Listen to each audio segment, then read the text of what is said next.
Nama saya Agus Wahyudi, saya mengajar filsafat politik di Fakultas Filsafat Universitas Gadjah Mada.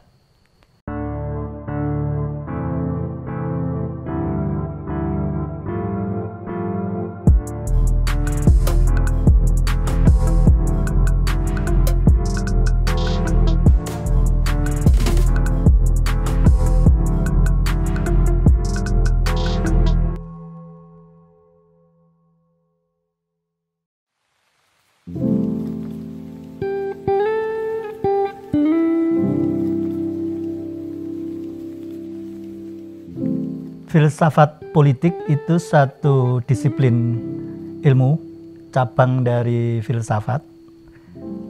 Concern utamanya atau objek yang dikaji terutama memang adalah politik, tetapi filsafat politik berbeda dengan politik.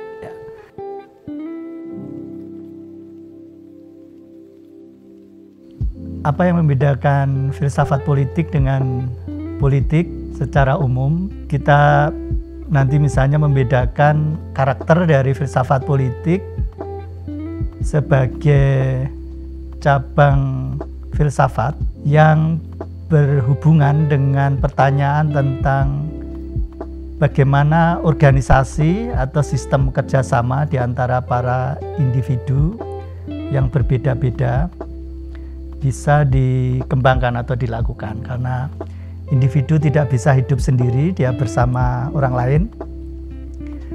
Jadi lalu filsafat politik awalnya adalah mencoba membayangkan ya, atau mengkaji apa bentuk organisasi bersama yang paling baik dan tepat. What is good and right society. Nah, jadi filsafat politik itu berbeda dengan politik karena ini ilmu yang misalnya nanti kita harus mempelajari atau menguasai pertanyaan-pertanyaan normatif tentang apa yang masyarakat yang baik dan tepat itu, dan bagaimana cara kita belajar tentang what is good and what is right. Ya, kajian filsafat politik jelas berbeda dengan politik, dan kita harus juga kadang membedakan dengan teori politik, dan pasti berbeda dengan ilmu politik sendiri. Nah, ini yang saya kira penting dipahami bagi kita yang belajar filsafat politik, kira-kira apa kontribusi dalam hal riset dan pengetahuan yang kita hasilkan, yang membedakan dengan apa sumbangan dari ilmu-ilmu itu. Ya.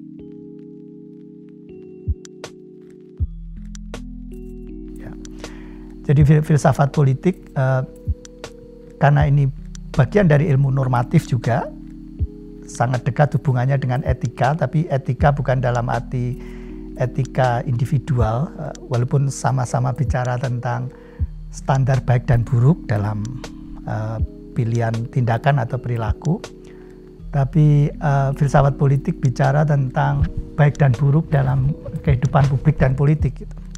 Jadi filsafat politik sebenarnya memberikan nanti standar tentang bentuk kehidupan masyarakat yang baik dan tepat, yang dalam bahasa teknis mungkin kita sebut dengan well-ordered society, masyarakat yang tertata dengan baik ya.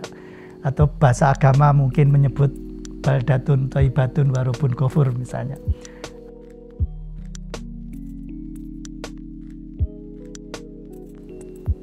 Filsafat politik umumnya secara tradisional dia pahami sebagai tema yang berurusan dengan tadi isu-isu tentang kekuasaan, tentang batas-batas keabsahan dalam memerintah, legitimasi negara ya, kekuasaan dan sebagainya. Ya, organisasi ya, institusi-institusi politik yang karena itu sangat dekat, dan memang filsafat politik harus selalu berinteraksi berdekatan lah ya. Jadi seorang sarjana filsafat politik harus mengikuti perkembangan dari ilmu-ilmu politik, dari teori-teori politik ya, termasuk hubungan internasional dan sebagainya. yang misalnya di awal dalam kajian filsafat politik yang sering dibahas, misalnya yang saya singgung tadi, apakah mungkin membayangkan satu kehidupan tanpa otoritas politik? Ya, aliran seperti anarkisme percaya bahwa kekuasaan itu selalu kontraproduktif. Ya, jadi mereka menentang semua bentuk hierarki dan kekuasaan. Tapi banyak filsuf percaya bahwa keadaan alamiah atau yang dibayangkan sebagai state of nature hidup dalam satu situasi ketika kekuasaan politik tidak ada pemerintah, tidak ada hukum, tidak ada polisi, tidak ada tentara, tidak ada etik atau apa-apa ya, yang intinya otoritas politik tidak ada. Itu bukan satu keadaan yang kita harapkan. Misalnya kalau nanti membaca pemikiran seperti Thomas Hobbes ya, dia percaya bahwa dalam keadaan alamiah semacam itu justru manusia akan hidup dalam keadaan continual fear, rasa takut terus-menerus, karena mereka atau setiap orang tidak tahu kapan dia akan misalnya dibunuh atau harta bendanya diambil oleh orang lain ya, kalau tidak ada otoritas politik.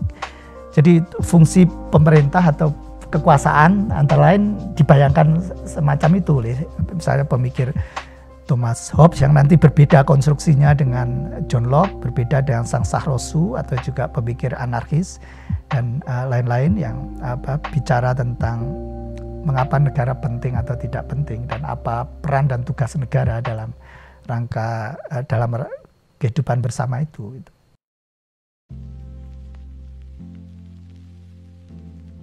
Tema atau isu yang sering menjadi kajian filsafat politik sampai sekarang adalah tentang misalnya setelah demokrasi kita pilih ya, bagaimana resource atau sumber daya dibagi ya, dalam pengertian sistem ekonomi. Kita lalu bicara nanti membandingkan apakah kapitalisme itu, apa sosialisme itu, apa perbedaan mendasar dari sistem-sistem itu ya.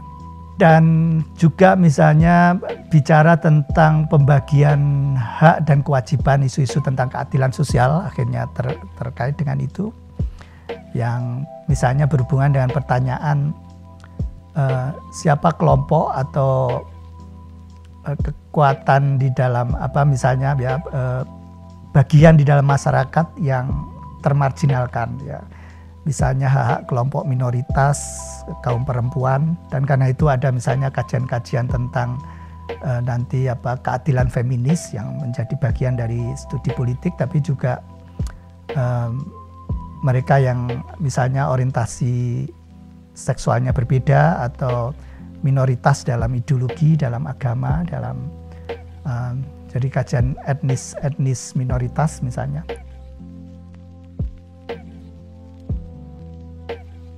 Akhirnya memang kemudian filsafat politik mencoba mengidentifikasi sebenarnya nilai-nilai yang fundamental mengatur kehidupan bersama itu apa. Apakah betul seperti misalnya demokrasi mengajarkan bahwa pada akhirnya yang disebut dengan fundamental ethico-political principle, prinsip etis politik yang paling mendasar, itu adalah kesetaraan dan kebebasan manusia, bahwa setiap orang, setiap warga negara harus diperlakukan setara, sama, dan juga harus sama-sama bebas.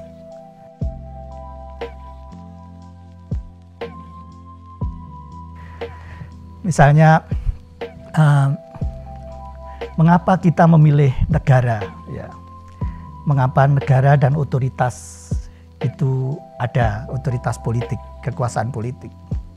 Apakah lebih baik misalnya kita tidak memiliki negara dan pemerintah, hidup tanpa kekuasaan politik? Justifikasi normatifnya ada dan itu dipelajari dalam filsafat politik.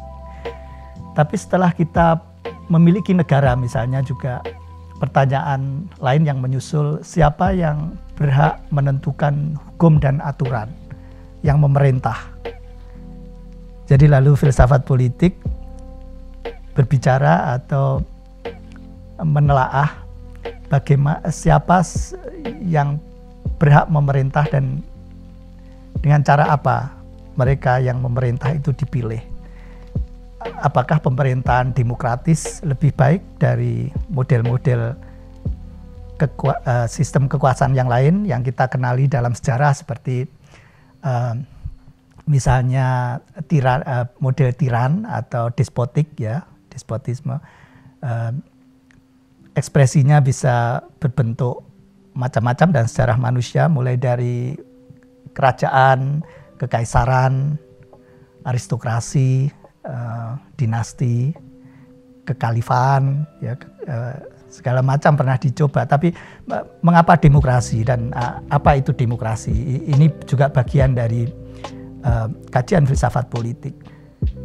Jadi fokusnya memang cukup luas dan ini ilmu yang sebenarnya menurut saya sangat menarik dan penting dikembangkan.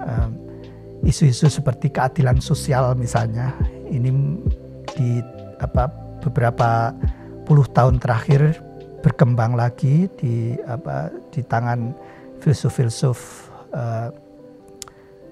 kontemporer seperti John Rawls atau Robert Nozick, Ronald Dworkin, ya, segala macam. Tapi juga dari aliran-aliran kiri seperti keadilan Marxis, tapi juga yang pengetahuan-pengetahuan tradisional komunitarian.